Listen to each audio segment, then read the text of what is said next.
Hello everyone, আশা করি তোমাদের exam ভালো হয়েছে। তো এমসিকিউগুলো আমরা একবার দেখে নেব যে কোনটার কি সলিউশন। ঠিক আছে, দেখো ফার্স্ট কোশ্চেন ওরা বলেছে দেখো the velocity of a particle vibrating in SHM, মানে একটা পার্টিকেল সিম্পল হারমোনিক মোশনে ভাইব্রেট করছে, তার ভেলোসিটি কি হবে? Is maximum at the mean position, is minimum at mean position, remaining constant at every point, none of this। এর right answer হচ্ছে option A, is maximum at the mean position. এটা আমরা কী করে এটার এক্সপ্লেনেশন হচ্ছে এটা দেখো, আমাদের ভেলোসিটির ফর্মুলা কি? ভেলোসিটির ফর্মুলা হচ্ছে এটা দেখো, v equals to minus omega root over a square minus x square. এখানে ওমেগাটা হচ্ছে অ্যাঙ্গুলার ভেলোসিটি, এ হচ্ছে অ্যাম্পলিটিউড, আর এক্স হচ্ছে ডিসপ্লেসমেন্ট। এবার যখন আমার ডিসপ্লেসমেন্ট জিরো, তখন মানে কি ওই পেন্ডুলামটা মিন পজিশানে আছে, মানে ধরো এটা আমার পেন্ডুলাম, এটা এখানে যাচ্ছে, এইটুকুর মধ্যে এটা কি করছে, আমার সিম্পল হারমোনিক মোশনটা হচ্ছে। এবার যখন এই মিন পজিশানে আছে তখন ওর কি এক্স ইকুয়ালস টু কত হবে? জিরো। তার মানে এক্স ইকুয়ালস টু জিরো হলে দেখো এই ইকুয়েশনে যদি আমরা পুট করি তাহলে ভি ম্যাক্স আমরা পাচ্ছি ওমেগা এ। তাহলে ভি ম্যাক্স কোথায়? মিন পজিশানে। ঠিক আছে, তাহলে অপশান এ হচ্ছে আমার right answer for first MCQ. দেখো সেকেন্ড এমসিকিউ কী বলেছে, এরকম একটা কোশ্চেন বহুবার করিয়েছি আর আমি বলেওছি যে এরকম একটা কোশ্চেন দেবেই ওরা।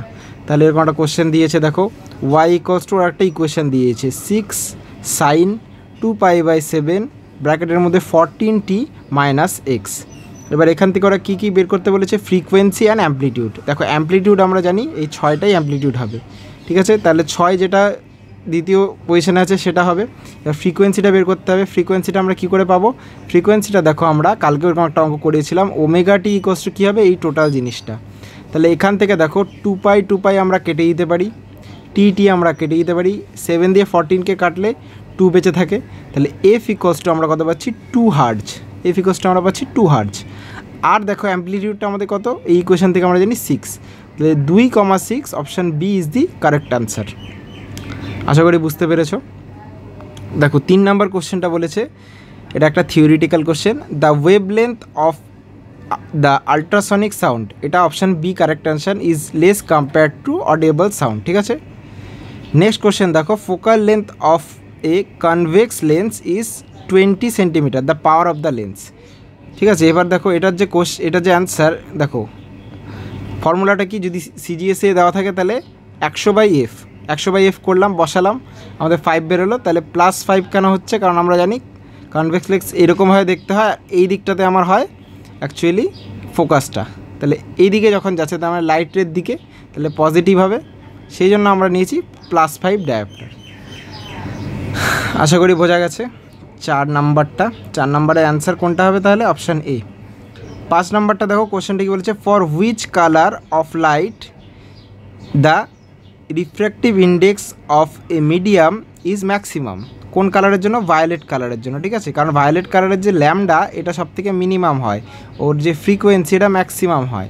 ঠিক আছে, সেই জন্য ভায়োলেট কালারে আমার কী হয়? ভায়োলেট কালারে আমার রিফ্র্যাক্টিভ ইন্ডেক্স মানে যেটা মিউ, সেটা আমার কি হয়? সব থেকে বেশি হয়। দেখো নাম্বার 6 আমাদের একটা অঙ্ক দিয়েছে কুলাম্বস লয়ের ওপর বেস করে। দেখো আমরা অঙ্কটা করেছি। দেখো ফোর্স 1 ইনিশিয়াল কন্ডিশনে কী ছিল? F1 equals to K into Q1 Q2/r²। এটা আমাদের n বলে দিয়েছে। দেন আমাদের F2 সময় কী হয়েছে? এই আরটা বেড়ে গিয়ে কত হয়েছে? 2r হয়ে গেছে। এই আরটা যখন বেড়ে গিয়ে 2r হয়ে গেল, তখন দেখো এখানে আমরা 2r বসালাম। 2r বসালে দেখো এখানে 2টা বাইরে চলে আসলো, 1/4। তাহলে F1 এর ভ্যালু আমরা কত জানি? n। তাহলে 1/4 ইন্টু n বা n/4, option D is the correct answer. দেখো এখানে অপশান ডি আমাদের দেওয়া আছে, এটা হচ্ছে আমাদের কারেক্ট অ্যান্সার। ঠিক আছে, দেখো নেক্সট যে কোশ্চেনটা বলেছে, two capacitor of capacitance 6 microfarad and 3 microfarad are connected in series, the value of their equivalent capacitance is। দেখো যখনই আমাদের এরকম সিরিজে কানেক্টেড থাকবে দুটো ক্যাপাসিটার, আমাদের ফর্মুলা কী হবে? C1 C2 divided by C1 plus C2, এই ফর্মুলা হবে। তাহলে C1 C2 উপরে গুণ হয়ে যাবে, নিচে ভাগ হয়ে যাবে। 3 6 18 ডিভাইডেড বাই 6 + 3 9 করলে পরে আমাদের 2 মাইক্রোফ্যারাড আসবে। Option B is the correct answer. তাহলে এখানে আমাদের option B is the correct answer. তাহলে আমরা অপশান বিটা টিক করে দিচ্ছি, option B is the correct answer. দেখো নেক্সট আমাদের বলেছে if the length of a copper wire is doubled by stretching its resistivity will. আচ্ছা দেখো রেজিস্টিভিটি হচ্ছে রো, ঠিক আছে, রেজিস্টিভিটি হচ্ছে রো। এই রো হচ্ছে মেটেরিয়ালের প্রপার্টি, কোন মেটেরিয়ালের তৈরি, সেটা copper, aluminium, gold, silver, platinum, যেটা দিয়ে তৈরি তার প্রপার্টি।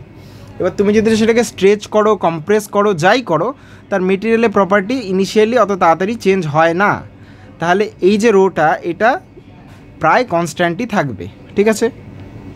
তাহলে এটার অ্যান্সার হচ্ছে আমাদের রিমেইনস আনচেঞ্জড, এই অপশান সি, ঠিক আছে। আশা করি বোঝা গেছে। নেক্সট দেখো ওরা বলেছে 9 নাম্বারটা, when a current is pass through a junction of 2 dissimilar metals heat is, দেখো হিট ওখানে জেনারেট হতে পারে আর অ্যাবজর্ব হতে পারে।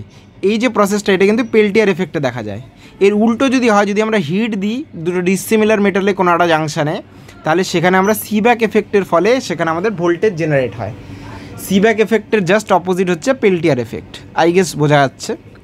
নেক্সট হচ্ছে galvanometer can be converted into an ammeter by connecting a suitable low resistance, যেটাকে আমরা শান্ট রেজিস্ট্যান্স বলি, ইন প্যারালাল, ঠিক আছে। এই ধরো আমাদের এরকম একটা মিটার রেজিস্ট্যান্স আছে, এই ধরো আমাদের একটা মিটার রেজিস্ট্যান্স, তার সাথে যদি আমরা একটা শান্ট রেজিস্ট্যান্স কানেক্ট করি RSH, তাহলে পরে আমাদের কি হবে, এই যে গ্যালভানোমিটারটাকে এটাকে আমরা অ্যামমিটারে কনভার্ট করতে পারি by connecting a low resistance in parallel. Next দেখো কী বলেছে, নেক্সট কোশ্চেন নাম্বার 11 বলেছে magnetic dipole movement of a current carrying loop is independent of, এটার অ্যান্সার হচ্ছে option D magnetic field in which it placed, ঠিক আছে। কারণ আমাদের যে ফর্মুলা NIA, এখানটাতে N হচ্ছে নাম্বার অফ টার্নস, I হচ্ছে current flowing through the conductors and A হচ্ছে the area of cross section or area. So এই তিনটের উপরে ডিপেন্ড করছে, নাম্বার অফ টার্নসের উপরে, এরিয়া অফ লুপের উপরে, আর কারেন্ট অফ দ্য কয়েলের উপরে ডিপেন্ড করছে। তাহলে বাচ্চা কোনটা, option D magnetic field in which it placed, I guess বোঝা যাচ্ছে।